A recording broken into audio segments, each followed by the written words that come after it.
avec le Crédit Mutuel, partenaire des grands événements sportifs.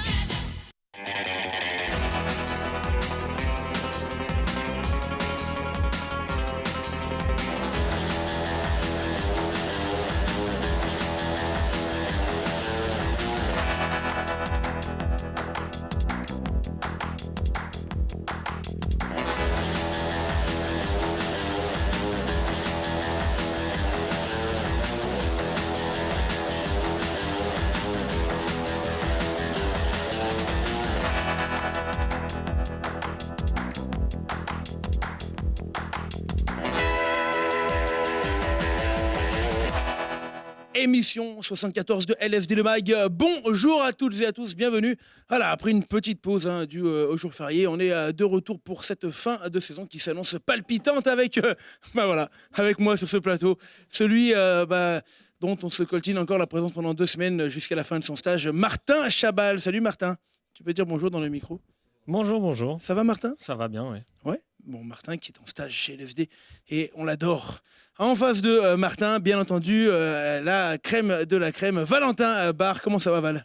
Ça va très très bien. Un week-end très très riche avec énormément d'accessions au niveau supérieur pour les clubs dauphinois notamment. Donc on aura plein de choses à dire. Un peu plus loin, sur ta gauche, le petit-fils de Donald Trump. Il est là avec nous, le ton parfait. Aller des vacances. Salut Clément Chaussard. Salut Hugo. Tu vas bien? Ça va plutôt pas mal, le maintien de Bourg-de-Péage, je suis bien content. Voilà, et tu nous as apporté l'élu de ton cœur, juste sur ta droite, Charline Scutero, qui va nous parler un petit peu des potins. Des potins. Dieu sait qu'ils sont nombreux. Et Dieu sait qu'ils sont nombreux. On ne parle pas, bien entendu, du nageur. Quoi qu'on en parlera un petit peu du nageur, parce qu'il s'est qualifié, notre ami Jordan Potin, tout à l'heure. En face de vous, on a quand même des invités, parce que c'est quand même l'objectif. Voilà, ils sont là, ils sont deux, les frangins à coller. Bonjour. Bonjour. Bonjour. Et alors, il y en a un qui est un peu plus jeune que l'autre. On va commencer par le plus jeune. Salut Thibaut. Salut Hugo. Ça va? Écoute, ça va, la pêche. Voilà. Sauteur à la perche, perchiste, comme on dit. Et son grand frère Mathieu. Bonjour Hugo. Voilà, ancien footballeur qui a préféré sauter à la perche.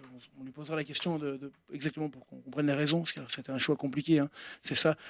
Ils sont là, tous les deux, on parlera de leur discipline, qu'on ne parle qu'une fois tous les 4 ans, malheureusement. C'est un peu le cas, un peu sous-médiatisé. Et pourtant, la France, on le sait, performe dans ce domaine-là. Bon, messieurs, on va d'abord parler du sport collectif. Allez, Martin, c'est pour toi avec du hand et le Grenoble Saint-Martin d'Air Handball Club, qui est tout simplement promu, ça on le savait, en Pro League, mais qui termine champion de France. Oui, voilà, un beau titre de champion de France qui parfait la saison qui vient de se dérouler et qui permet d'accéder à la division supérieure. Une belle saison pour eux et on espère qu'ils réitéreront la saison merci. prochaine. C'était peut-être pas toi qui fallait que je lance sur le hand. J'ai senti que tu as eu un regard de désespoir que tu m'as lancé. Heureusement, Réginald Mouillant, lui, était du côté de Pablo Neruda pour le titre de champion de France du GSM HGUC. J'ai presque pas de mots en fait, c'est inespéré, c'est attendu, c'est juste génial en fait et on voulait l'avoir à domicile parce que il y a des gens derrière nous depuis le début et on sortait d'une prestation contre Gonfreville qui était juste lamentable et on n'avait pas le droit de terminer comme ça et aujourd'hui je pense que avec la pression qu'on avait sur les épaules, c'est un des plus beaux matchs de l'année. On s'est arraché, c'est peut-être pas très poli ce que je veux dire mais on s'est sorti les doigts du cul.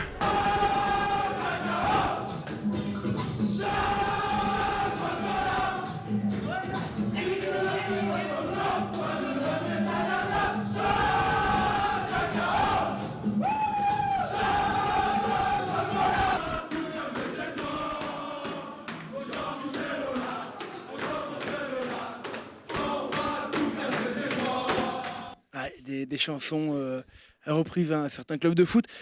Une belle performance comme du GSM HGUC, mon petit Valentin. toute une année déjà performante jusqu'au titre et à la montée en deuxième division. C'est même plus qu'une belle performance, c'est juste un formidable exploit qu'ont réalisé le GSC Magebuk, qui tournait autour depuis quand même quelques années. Hein. On se souvient l'année dernière, ils avaient disputé ces playoffs sans pour autant parvenir à monter. Non, ils ont fait un remarquable parcours, et ça fait du bien aussi de retrouver un club isérois, grenoblois, tout simplement dans les deuxièmes divisions françaises en Pro League. Clem, un autre club qui performe et qui lui va rester en première division en élite, hein. Il s'agit de Bourg-de-Péage, des filles de Bourg-de-Péage. Ouais, Bourg-de-Péage qui, après avoir connu un début de saison très compliqué, s'est bien racheté, un groupe 100% le même qui était la saison dernière en première division. Un groupe 100% le même. Ouais, c'est pas mal. Non, mais je suis en grande forme aujourd'hui.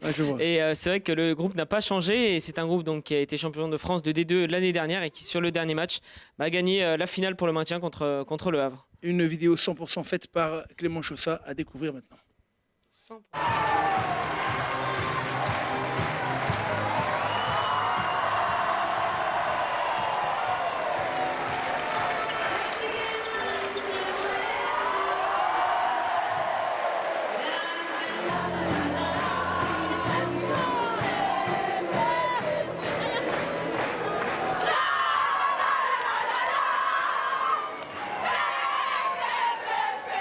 Un match pas facile parce qu'il y a beaucoup de pression et on a vraiment bien géré ça. On a eu l'appui du Vercors aussi qui était énorme, vraiment. On avait des ailes ce soir, on ne pouvait pas perdre, il n'y avait rien qui pouvait nous arriver, donc vraiment c'était génial. Il y avait une grosse défense aussi, vraiment, on était tout donné à fond et moi c'était bien derrière, donc vraiment chapeau à ma défense aussi parce que vraiment elles ont été géniales. Rendez-vous en LFH.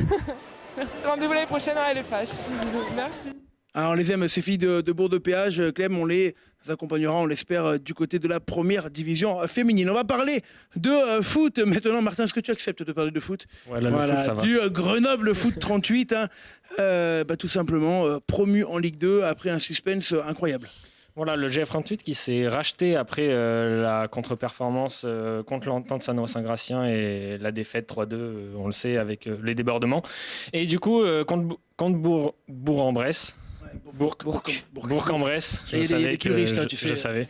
Et contre Bourg-en-Bresse, du coup, avec une victoire à l'aller chez eux dans un stade vide, mais ils ont fait le taf, et un 0-0 là-bas qui permet de monter du coup en Ligue 2. Clément, c'était pas le match le plus intéressant de l'année, on peut le dire, on s'est un petit peu emmerdé au stade devant ce match, mais l'essentiel est là, le match nul qui rapporte en fait sur l'ensemble des deux matchs l'accession en milieu professionnel. On va pas dire qu'on s'est ennuyé parce qu'il y avait quand même vraiment de la tension tout au long de la rencontre. On a tremblé jusqu'au bout du côté grenoblois, mais finalement là la montée en Ligue 2 après avoir attendu 7 ans avant de retrouver ce monde professionnel.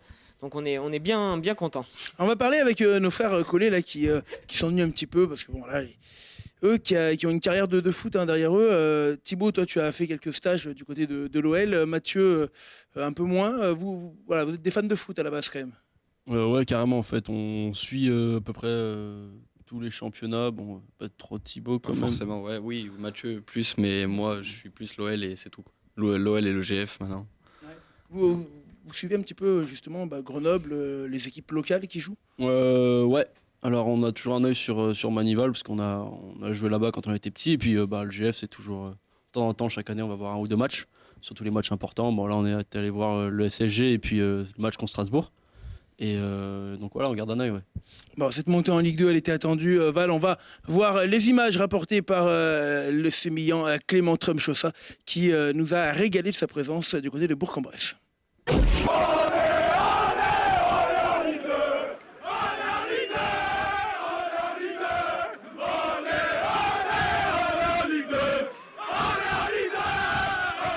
Elle fait encore plus de bien que la première parce que là on a atteint le professionnalisme. Moi quand je suis venu à Grenoble, l'objectif c'était retrouver l'élite le plus vite possible, et voilà, dès le début de saison ils nous ont pas caché l'objectif qu'il fallait monter en Ligue 2, et puis voilà, on arrive à l'atteindre, donc c'est exceptionnel. Bien sûr, Grenoble c'est un club historique en France, et c'est magnifique pour eux, surtout qu'ils ont fait une très belle saison. Voilà, le contexte de leur dernier match à domicile a fait peut-être douter certaines personnes, mais bon, le plus important c'est la montée aujourd'hui. C'est preuve d'un gros mental et c'est amplement mérité pour ce club. Trop d'émotion. On a bataillé 11 mois. Et voilà, sur un match où on n'a pas été bon. Mais on a tenu le choc. Voilà, on a montré c'est quoi la vraie valeur d'un groupe. On l'a montré ce soir en résistant pendant 90 minutes. Et voilà, c'est magnifique. C'est beau. On y est arrivé, voilà. On est dans les meilleurs clubs français.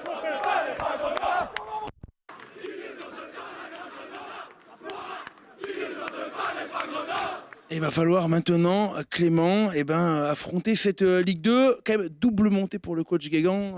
Chapeau. Ouais, chapeau à Olivier Guégan qui est parti du CFA, donc il se retrouve maintenant en Ligue 2. C'était son objectif, c'était ce que lui avait fixé Stéphane Ross-Noblet. Mais maintenant, il faudra aussi faire attention parce que les joueurs de Grenoble, plusieurs clubs sont attirés par ces joueurs, et notamment Fernand Mayembo qui a été appelé par un club étranger et par Le Havre également en Ligue 2. Allez, on va enchaîner avec le reste de l'actu foot. On était sur les terrains du football amateur. C'est une vidéo à découvrir maintenant.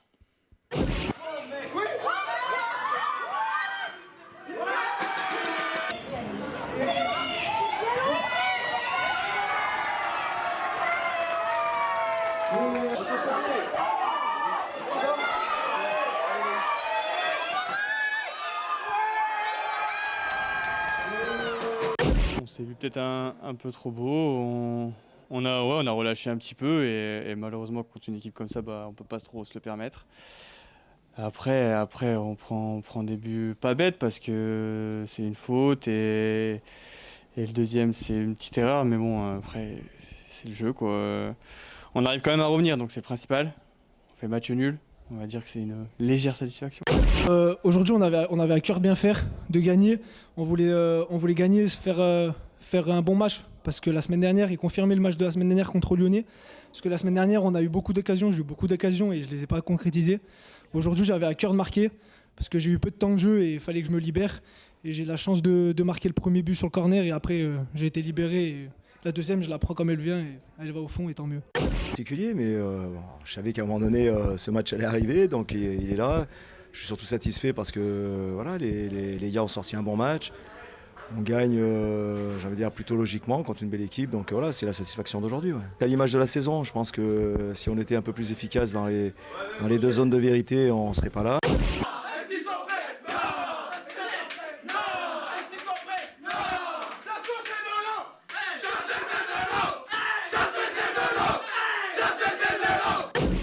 Val, tu voulais rajouter quelque chose suite à ces paroles poétiques de vestiaire de foot? Non, mais surtout dire que c'était le dernier match de Pierre Dupuppé avec le FC Chirol, en tout cas à Échirol, parce qu'il reste encore un match à jouer en R1. C'était donc le dernier match de Pierre Dupuppé à la tête de cette équipe depuis 15 ans, plus de 15 ans. Donc voilà, forcément un match aussi empreint d'émotion pour les joueurs ont offert une dernière victoire à leur entraîneur toujours. On reste sur du foot. Charline, tu es allée découvrir le football américain. C'était sympa? C'était pas mal, ouais. Ça change, hein. Et par contre, il faut tenir parce que c'est sacrément long un match de foot US. Tu nous as rapporté quelques images. Il y avait également nos photographes, bien sûr, qui étaient là-bas. Grosse victoire. L'attaque, on a joué fort. On a catché nos balles. On a fait le job en défense. On a arrêté quand il fallait arrêter. On est rentré dans leur tête. Franchement, le score y est. On a quasiment le double de leurs points. Bon, un peu moins. On est resté à 20 points d'écart sur tout le match. Dès qu'ils marquaient, on en mettait 2. Puis voilà. Hein. Au début, on redoutait.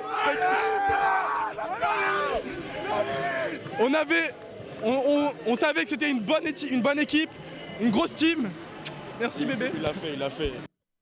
Ça, belle ambiance et puis ça joue quand même à ce foot US, hein, et ils montent en élite tout simplement. 1800 spectateurs qui les ont poussés, je pense, jusqu'à monter en élite. C'est vrai que c'était une belle ambiance et je pense que ça les a vraiment aidés dans ce match où ils ont vraiment dominé quand même. Clem, le foot US qui remonte en élite, le GSM Guc qui monte en deuxième div, le GF38 en Ligue 2, le FCG qui monte en top 14, le BCTM qui a loupé de peu la montée. Quand même une année intéressante, hein, pour nos clubs locaux. Je pense que les Amazones vont te faire un petit peu la tête, Hugo. Les Amazones, oui, les elles sont championnes de France, elles viendront la semaine prochaine. Merci de m'avoir balancé, mon cher Charline. Vu que tu avais la parole, tu voulais la garder, hein, tu termines bientôt ta période de probation chez nous, et tu scrutes un petit peu les coulisses de LSD, hein, c'est ça? Et oui, et cette semaine, je vais vous montrer une facette que vous avez peut-être remarqué à force de regarder les émissions. C'est vrai qu'il n'y a pas que des journalistes, ils ont aussi un petit peu de talent, nos journalistes, donc on va montrer ces talents musicaux. Ah, on a hâte de voir ça. On y va.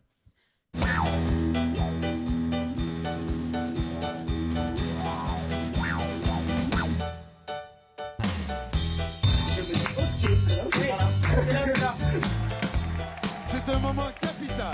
La moitié des points n'a pas encore été attribuée. C'est vous qui allez faire la différence. Le classement va être bouleversé. Dans 1 minute, nous connaîtrons la chanson et l'interprète qui représenteront la France à l'Eurovision en mai prochain. Voilà, on a la réponse. On a la réponse, Valentin. On y va, Valentin, en direct. Épinglé, tralala, lève. Épinglé, tralala. Épinglé, et tralala, lève. De la mythologie. T'es cool, le coulou, style. Partir un jour, c'est un peu court. C'est bien mieux de partir au moins 2 jours. T'as entendu mon amour? C'est pas grave.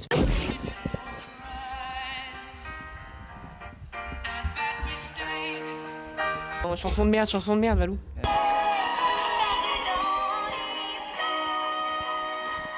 Grosse, énorme surprise. Il y a Martin Chabal, notre soleil à nous.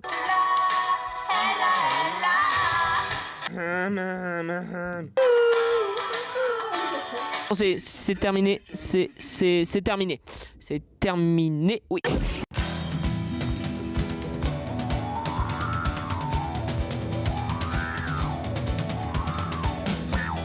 voilà, c'était merci l'Eurovision. Hein, Valentin, on a fini à la 13e place cette année, une petite déception.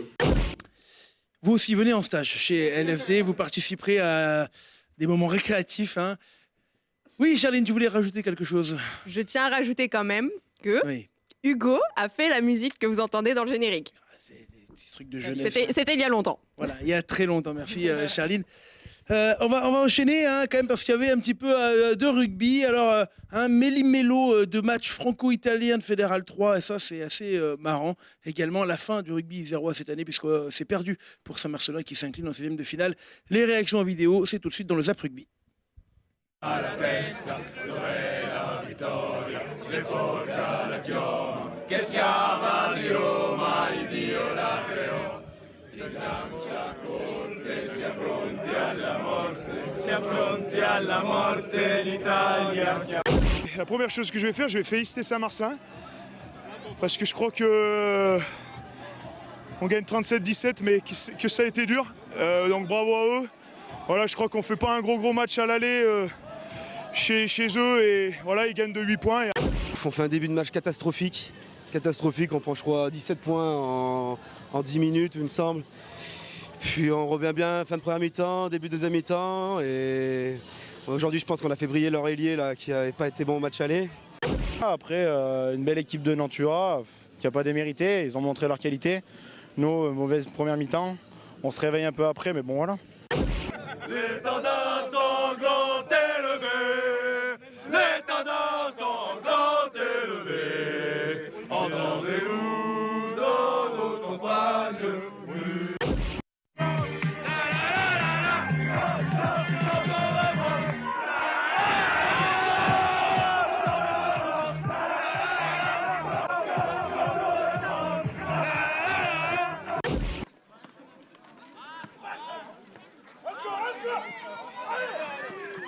Notre début de deuxième mi-temps est catastrophique. Hein. On prend 13 points en 10 minutes. Donc à partir de là, ça a été compliqué. On a manqué aussi un peu de peps, je trouve, et de sérénité sur nos points forts, la conquête et la gestion du jeu, je trouve. Donc bon, voilà, on sait ce qu'on a à bosser pour la semaine prochaine. Mais rien n'est perdu, il faut aller à l'avant avec des intentions. On verra le match retour, voilà, rien n'est joué, on part avec -7, mais je crois qu'il faut rester concentré et puis peut-être mieux poser notre jeu, et puis voilà.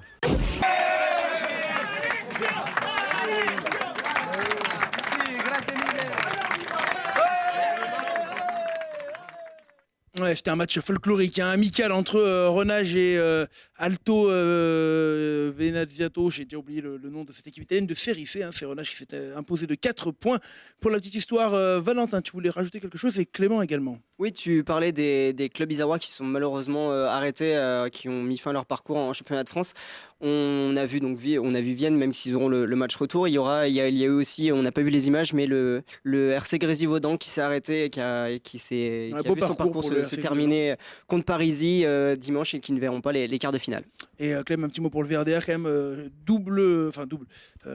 doublé, on peut presque le dire comme ça. Oui, parce que la génération qui était champion de France Belasquin la saison dernière a réalisé un nouvel exploit en devenant champion de France des espoirs fédéraux. Ils montent donc au niveau des espoirs professionnels et ça prouve une fois le gros travail de formation de ce club. Il y a des belles pépites à trouver prochainement du côté du VRDR. On termine avec le dessin de notre Germs qui se pose la question. C'est nos amis de la métro qui dépriment. 2 montées, un seul stade. C'était déjà le bordel avant. Comment on va faire? Alors, on vous rassure, messieurs de la métro, le hasard fait bien les choses. Le foot jouera le vendredi, le rugby le samedi. Donc le rugby sera après le foot.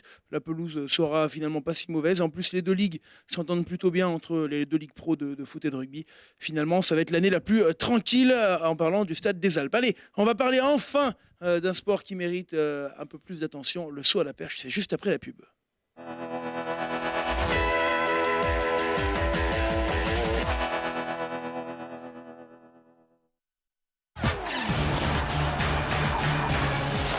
Avec le Crédit Mutuel, partenaire des grands événements sportifs.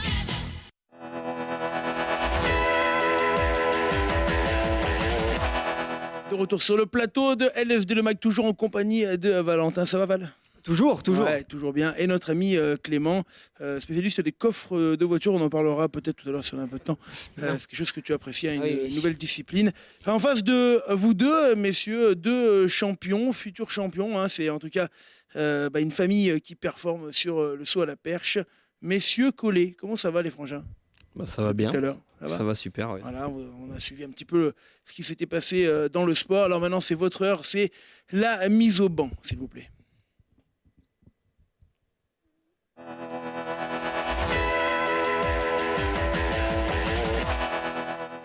Avec qui on commence, mon cher Val ou Clem? Tiens, qui veut On va peut-être commencer avec l'aîné, Mathieu. Qu'est-ce qu'on peut dire sur Mathieu? Mathieu, tout simplement que on déjà le site fait son âge, 23 ans, il est un jeune aîné. C'est un jeune aîné, oui, mais donc il a déjà un palmarès bien garni, en étant déjà 2 fois champion de France universitaire espoir, 3 fois, pardon, autant pour moi. N'hésite pas à on a quelques photos aériennes de Mathieu. N'hésite pas, si je me trompe, à me corriger. Je crois que tu as été champion de Méditerranée aussi en 2016. Oui, c'est ça. C'est ça. Et avec un record à 5,55, si je dis pas de bêtises. Tout bon. Tu as été récemment blessé à la cheville et tu as fait ta reprise là dernièrement aux interclubs de Bachelard. Ouais, j'ai eu une fracture du naviculaire, donc un os dans le pied en décembre, là, en stage à La Réunion. Et j'ai repris la compétition là, donc il y a 3 semaines à Bachelard. Voilà. Ouais. Et le saut à la perche, on en reparlera un petit peu après quand même, c'est traditionnel chez vous puisque vous êtes entraîné par votre papa. Ouais, donc il lui-même entraîné à l'époque par son père. Donc de père en fils, vraiment voilà. Ça perpétue. Alors, on n'a pas de nouvelles de l'arrière-grand-père, mais on sait comment toi qui est l'aîné, t'as eu le choix finalement de ton sport ou Ouais, carrément. J'ai jamais été poussé, forcé à faire de la perche et de l'athlé. Et non, la transition s'est faite relativement facilement. Et puis, grâce aussi notamment à Thibaut et Julien Olivas, qui est un autre athlète international qui est au club là. Et grâce à ces 2 personnes, je me suis mis vraiment dans l'athlé, quoi. Clem, 5,55, on commence à rentrer dans le sérieux, top 10 français, 8e à peu près 7-8, c'est ça. Alors on a des belles photos qui ressortent également, oui, ça date. On commence à rentrer dans le sérieux, puis en plus, c'est pas le top 10, j'allais dire une connerie, mais... c'est pas le top 10 anglais, non, c'est peut-être pas. En tout cas, c'est comme la perche française, c'est quand même, on y est quoi. On a tout simplement le recordman du monde qui est le premier performeur mondial, Renaud Lavillenie. Derrière, il y a aussi son frère. Il y a également Kevin Menaldo qui est donc dans ce top 3, on va dire un peu avec Axel Chapelle. Ils sont peut-être 4 à être vraiment au-dessus. Et derrière, il y en a plusieurs qui se battent, on va dire, pour les accessites. Même si avec Axel Chapelle, peut-être que pour plus tard, ça fera peut-être une place en moins, on va dire, pour un de vous deux. Ouais, c'est clair qu'il y a une grosse densité en haut. Il y a toujours eu une belle densité de toute façon dans la perche française, au-delà des standards requis pour faire les championnats. Donc là, ouais, on a les frères Lavillenie. On a d'ailleurs l'un des deux est out là pour la saison, même peut-être pour l'hiver. On ne sait pas, il a des vis dans le pied, donc c'est compliqué. Et puis Kevin Menaldo, mais qui est out aussi cet été, donc il y a des places. Et puis après, devant nous, il y a quand même encore Stanley Joseph qui était au jeu à Rio, et Aliounsen qui vient de faire une très grosse performance en faisant les minima au deuxième tour d'Interclub. Mathieu, le fait d'avoir des grosses stars, notamment une devant, qui cartonne depuis quelques années, c'est quoi ça vous, ça vous tire en avant? Est-ce que ça vous démoralise de temps en temps en disant mais comment je vais réussir à passer 6 mètres 12, enfin, comment tu vois les choses, toi, d'avoir quelqu'un comme ça devant dans ta discipline? Alors, 6 mètres 16. 6 mètres 16. 17 parce que ça sert à rien, ça a déjà été fait. Non, ça dépend en fait. Vu qu'on fait pas mal de stages ensemble avec les groupes voilà, au niveau national, ça tire vraiment vers le haut, quoi. C'est une source de motivation. Il est toujours là, toujours motivé, toujours à fond. Il partage pas mal, donc. Il y a vraiment cette solidarité de perchistes. Ouais, carrément. On voit des fois sur des grands meetings. C'est une belle famille. C'est une très belle famille. Tout le monde est relativement bien pote. Bon après, c'est des individualités, donc il y a toujours des fois des petits trucs qui traînent, mais non, sinon dans l'ensemble on s'entend tous très bien, et puis on s'entraide tous. Après sur la compétition c'est mode guerrier, donc il n'y a plus trop de potes, quoi. Alors finalement c'est une histoire de frangins, puisque il y a des frangins au top, puis on a des frangins juste en dessous là qui poussent, puisque du coup tu n'es pas seul. Tu n'es pas seul, Mathieu. Clément ou Valentin, le petit frère, il arrive juste dans la foulée. Il arrive juste dans la foulée, il performe très très fort. Lui aussi, 18 ans à peine, avec une meilleure performance de 5,44 m. Il n'y a pas longtemps, c'était en début d'année. C'était à Tignes, il me semble, le meeting qui avait été remporté par Renaud Lavillenie. Donc ça pose quand même aussi le prestige un peu du meeting. Donc je ne sais pas si j'ai dit la hauteur 5,44 m, où tu as explosé ton record de 19 cm, c'est énorme. Qu'est-ce qui permet d'avoir ce déclic-là où finalement on passe 20 cm d'un coup? Je pense qu'il n'y a pas forcément de secret. Après, comme dans tous les sports, c'est le travail. Après aussi, il y a les conditions. Ce jour-là, la compétition s'était organisée par Renaud Lavillenie, c'était à Tignes. Le cadre, il était top, quoi. On était dans une salle avec vraiment du monde autour, des conditions de feu, avec de la musique, du public, et surtout un plateau assez relevé quand même, avec Renaud, Kevin Menaldo, Stanley Joseph et quelques autres bons perchistes. Et du coup, forcément, je pense que ça pousse toujours un petit peu. Après, je dis pas que c'est grâce à eux ou quoi, mais je pense que c'est surtout grâce au travail, à l'entraînement et à la préparation pour arriver jusqu'à ces meetings, quoi. Le fait d'avoir le frangin qui a quelques années de plus devant toi, lui, il t'aide ou c'est du challenge de le dépasser? Comment toi tu vois les choses? C'est... Comment dire? Avec Mathieu, c'est... Vite ton sac. Tu peux balancer, vas-y, tu nous l'as dit. Tu nous l'as dit en off tout à l'heure. Avec Mathieu, ce qui est bien, c'est qu'on n'a pas un écart de niveau qui est énorme. C'est-à-dire qu'il est plus fort, il a un meilleur niveau, il a un meilleur record. Et du coup, ce qu'il a en plus par rapport à ce que j'ai moi, il essaye de me le transmettre. Et ce que j'ai moi qu'il n'a pas, j'essaye aussi de lui faire, de lui transmettre. Mais c'est quand même vachement... on s'aide vachement, il y a pas de, pas vraiment, c'est pas vraiment une rivalité, c'est vraiment on s'aide jusqu'en haut. Ouais, Mathieu, si un jour ton frère il te bat sur une finale, sur un dernier saut, tu seras quand même content? Je pète une jambe. Ouais, c'est ça. Non, mais oui, évidemment, je serais super content. Je serais super content. Après, je me suis toujours dit, si jamais un jour je me fais cirer sur un championnat ou un truc comme ça. Si c'est lui qui gagne et qu'il se fait pas battre par quelqu'un que j'aime pas, tout va bien, quoi. Non, mais oui, dans l'idéal, franchement, j'aimerais qu'on puisse faire tous les podiums qu'on peut ensemble. Et, ouais. Le rêve, c'est quoi? C'est un jour, pourquoi pas faire des JO, c'est le rêve olympique, carrément. Ouais. C'est pourquoi pas, c'est partir au jeu tous les deux sur Tokyo ou Paris. Et... C'est un vrai objectif aujourd'hui que vous avez à moyen terme tous les deux là. Ouais, c'est vraiment un vrai objectif qu'on s'est fixé donc avec notre père, là, le coach.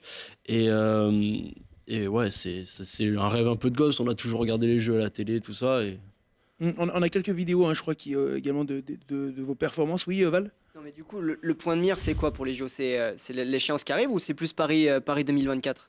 Alors pour moi, c'est Tokyo. Tokyo parce que j'ai 23 ans et Tokyo, j'en aurai 25, donc je commencerai à être dans la force de l'âge. Et Paris parce que, ouais, voilà, 29 ans, et normalement, je devrais être au top, donc ce serait vraiment les deux objectifs. Après, Thibaut... Après, ouais, moi, c'est plus, dans l'idéal, c'est plus Paris 2024, parce que j'ai que 18 ans et qu'en 2024, j'en aurai 25. Donc je serai potentiellement en forme. Après, je vous cache pas que 2020, je l'ai dans un coin de ma tête aussi. Et en plus, le fait que mon frère, ça soit vraiment un de ses objectifs, essayer de le réaliser avec lui, ça serait le top, quoi. Après, moi, c'est quand même plus 2024, mais il y a toujours 2020 dans un coin de la tête. Et après, on verra ce qui va se passer, quoi. Alors, on le sait, il y a une très belle ambiance dans le monde de l'athlé grenoblois et qui plus est français. Là, votre actu, c'est quoi? Ça va être les championnats du monde junior pour toi? Ouais, moi, cette année, il y a les championnats du monde junior en Finlande. Après, les minima, c'est 5m20. Là, j'ai fait 5m40 pour l'instant, donc la barre à réaliser, je l'ai fait. Maintenant, il y a encore du travail. C'est-à-dire le jour du meeting de sélection, il va falloir être bon. C'est-à-dire qu'il va falloir être dans les 2 premiers.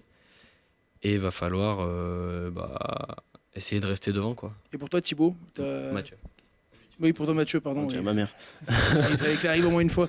Mathieu, ton actu? Alors moi, mon actu, ça va être déjà revenir à mon niveau, parce que avec un hiver compliqué comme ça, j'ai quand même pas mal perdu en termes physiquement. Mais ouais, essayer d'accrocher les minima pour aller à Berlin et pourquoi pas créer une petite surprise au championnat de France Élite. Messieurs, on a une rubrique qui est assez intéressante dans LSD, c'est le pot belge. C'est presque comme le pot belge, mais plus amical. Virgule, le pot belge.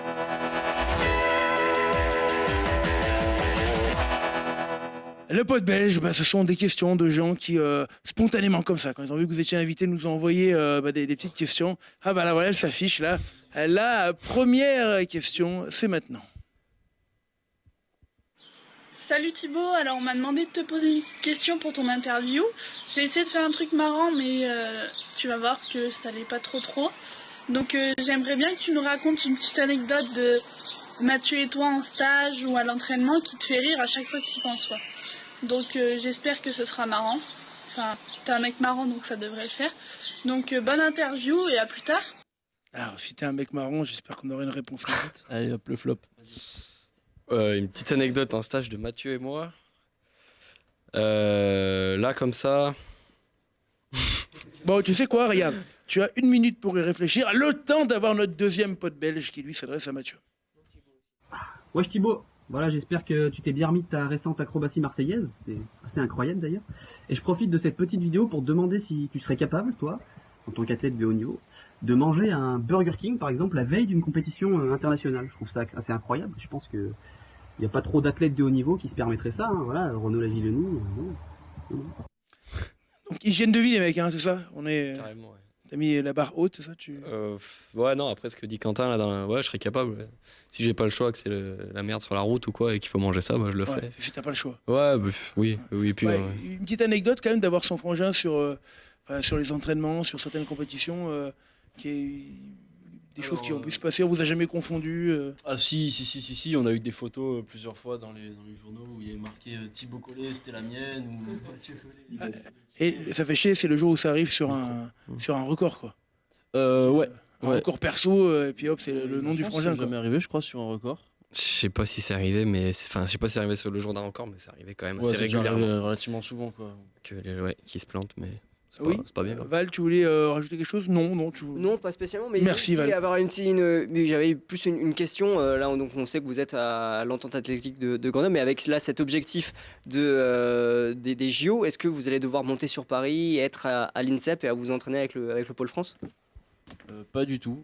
Non. On n'est pas obligé, on a une très belle école de perche en fait à Grenoble, on a toujours eu des très bons coachs et puis on a toujours eu des très bons résultats en jeunes et chez les bons avec Nicolas Guigon, je sais pas si ça vous parle, qui a été aux Jeux à Athènes. en 2004. Et il n'y a pas de raison qu'on aille à Paris, en fait. Les seules raisons, c'est nos conditions d'entraînement. C'est-à-dire qu'à Grenoble, on a des résultats, mais on a une salle qui est, qui est vétuste, qui est mort. C'est un message pour monsieur le maire, peut-être que vous voulez passer. Non, pas forcément. Mais mais pourquoi pas Oui, plus ou moins, mais il faudrait qu'on soit un petit peu aidé dans le sens où on s'entraîne dans des conditions l'hiver qui sont quand même pas top. C'est-à-dire qu'on a une déchetterie à côté de notre stade où ça pue tous les soirs. Ah non, après, quand il pleut, il y a de la flotte de partout. Quand il neige, ils ferment le gymnase, ils changent la serrure. C'est un petit peu le parent pauvre quand même du sport, l'athlé, et pourtant ça draine un max de licenciés. C'est surtout que les anecdotes, etc., ça me rappelle certains gymnases dans Grenoble, comme celui du volley. Il va falloir bosser les infrastructures à Grenoble. Messieurs, vous connaissez le deal chez LSD ? Pas du tout. Pas du tout. Mathieu, garde le micro, il est pour toi. Ah, yes.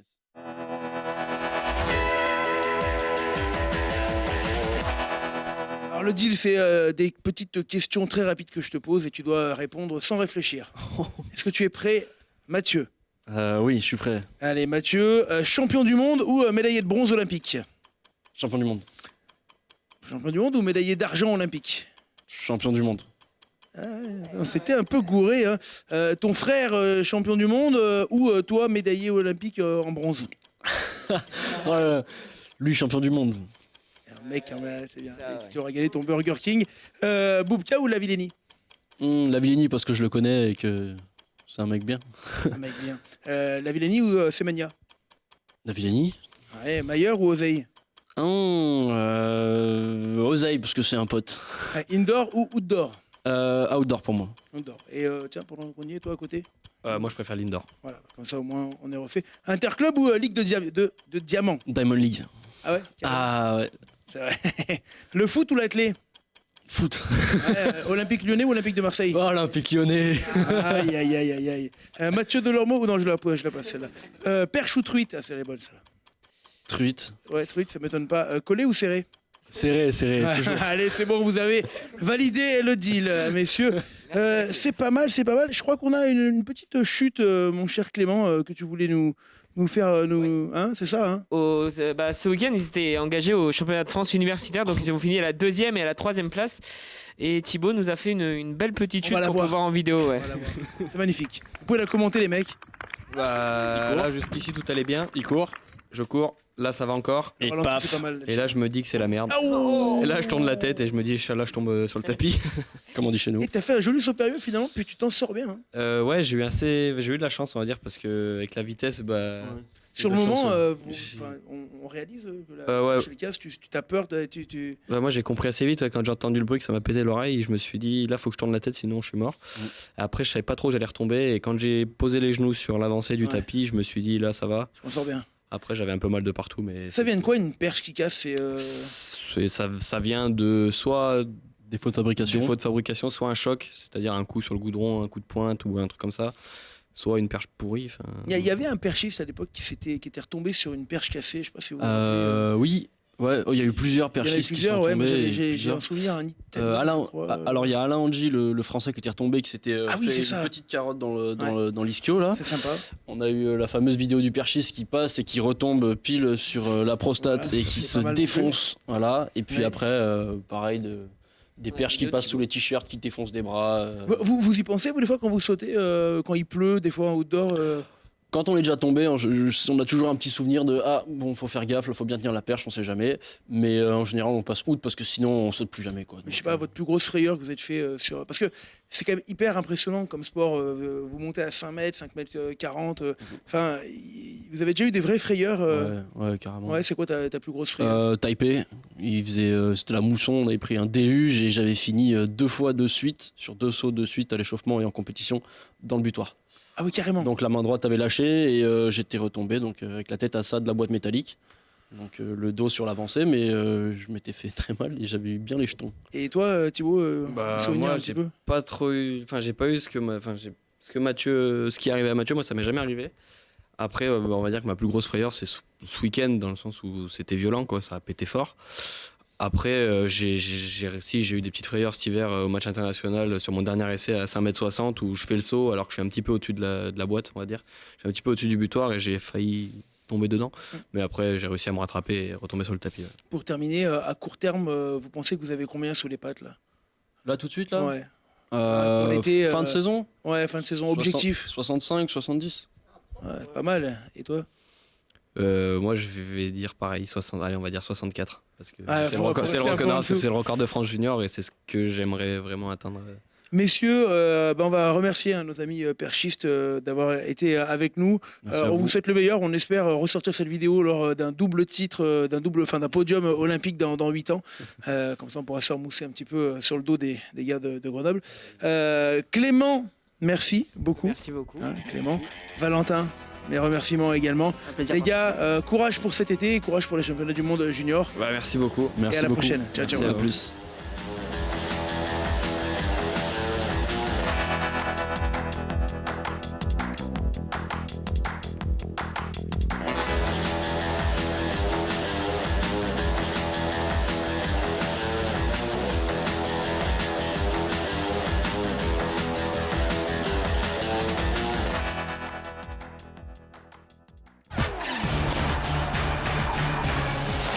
Avec le Crédit Mutuel, partenaire des grands événements sportifs.